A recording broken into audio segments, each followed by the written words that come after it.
Hello, my fellow readers. Today I'm going to be talking about Alice in the Borderland, Volume 1, which I also think is 2 in 1, but I could be wrong, but I'm pretty sure this is 2 volumes in 1. It's pretty thick.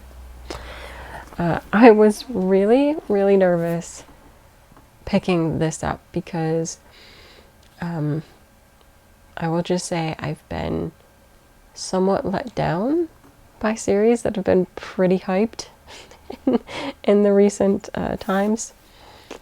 Not naming any names, but yeah, been sort of let down.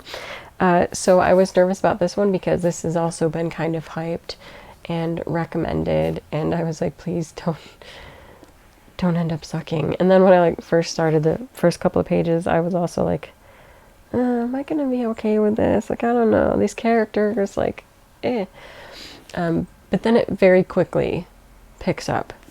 So before I get more into that part, I'll quickly read the back and then I can discuss more about what I thought about this. And it's pretty good thoughts. So the back description: 18-year-old Ryohei Arisu is sick of his life.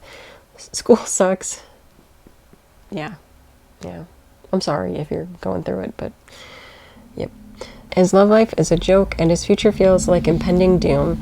As he struggles to exist in a world that can't be bothered with him, Ryohei feels like everything would be better if he were anywhere else. When a strange fireworks show transports him and his friends to a parallel world, Ryohei thinks all his wishes have come true. But this new world isn't an empty paradise. It's a vicious game, and the only way to survive is to play. The first game starts with a bang, but Ryohei manages to beat the clock and save his friends. In a short-lived victory, however, as they discover that winning only earns them a few days grace period. If they want to get home, they're going to have to start playing a lot harder. So, yep. This is a high-stakes, life-or-death game story, and I'm here for it. I love those kind of things. You know, they're good. There's a lot we don't know about as of the conclusion of Volume 1, like why they were chosen, and also like how they were pulled into this world. Like I don't believe that's explained. But essentially, yeah, he's with his friends. They're kind of, is it right to say that they're kind of punks? Like his friends, you know, they get into trouble, they get into fights, they don't really like to go to school, and will skip school and get into fights. And so they're kind of punks. They hang around at, I believe, a local bar, even though, you know, technically they're not supposed to, but whatever. They're allowed to do whatever. At one point, and they're hanging around and just feeling that life is useless or whatever, there is the big fireworks show, and suddenly there's like an explosion, and when they come out, there's like nobody around. So they think that either it's like the end of the world or they've been transported. I think there's debate about, you know, which it is. And they soon come to discover that they were kind of pulled away, but they're now part of this game, and they pretty much have to play or lights out. So that being the case, they join in with the game that they have to play. And the first one really isn't that bad. Like, it's very high stakes and they nearly die, but they do manage to outwit the game and defeat it. And then you are, if I'm not getting this confused, you're awarded like these cards at the end, and it gives you like a grace period or something. It tells you how many days until you have to play the next round, and you want to, I believe, get more cards. Like, so even if you have that delay, it's better to play if there's another game happening, or like you need it to get admission. Am I remembering that correctly? Like there's cards, you gotta keep them and you gotta do things with them. But I'm like trying to remember, was it like the suits, you got like a certain grace period, but like you had to join the game before it's out, or end of game for you. I think that was like, I think I'm vaguely remembering getting that right. I think depending on like what you were awarded, that was like your grace period, and you had to be able to join another game before that time ran out. And I think it's better if you score better in the games too, because you'll be awarded better, but there's only been 2 games, okay? Listen, I'm still learning. and now it's been a little while since I completed the volume, so I'm trying to refresh my brain about what happened. But either way, like, I can remember events of the games, and I'm like trying to remember the bits of the afterward, like your rewards and like how you join the other games. But yeah, essentially you want to win, and you want to get your cards. And I think the overall goal or the hope is that you will be able to beat the game and get out. I'm kind of not trusting that that's something that can actually happen, but I'm hopeful it is, because it's horrible. After they survive that first game, the second game that they're thrown into is kind of like a high stakes tag? Would we say it's more tag? Yeah, because you're not like hide and seek, I don't think. It's more tag. But at the same time, like, you definitely have to like hide and get away from the person that's trying to get you. Because the person that's trying to get you has like weapons that they will kill you with. So you're trying to escape that person and get to like the home base and win. Or have your group that you're working with all do it. It was just fun to watch, but also like traumatic. I say watch, but I mean like reading the panels.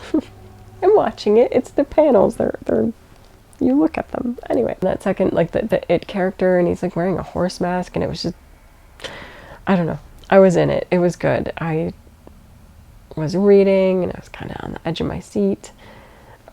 Because when you go into one of these, right, like you read it, and you're pretty sure that your main character, your main person is usually okay, right? Like, I mean, they could die by the end, but pretty much you know they're okay. But when the main character has friends, those friends are always kind of up for game removal, if you know what I mean. Like, they could just be taken out at any point. So for me, that was like the reading point, and the anxiety builder was more like, you know, is one of his friends gonna die?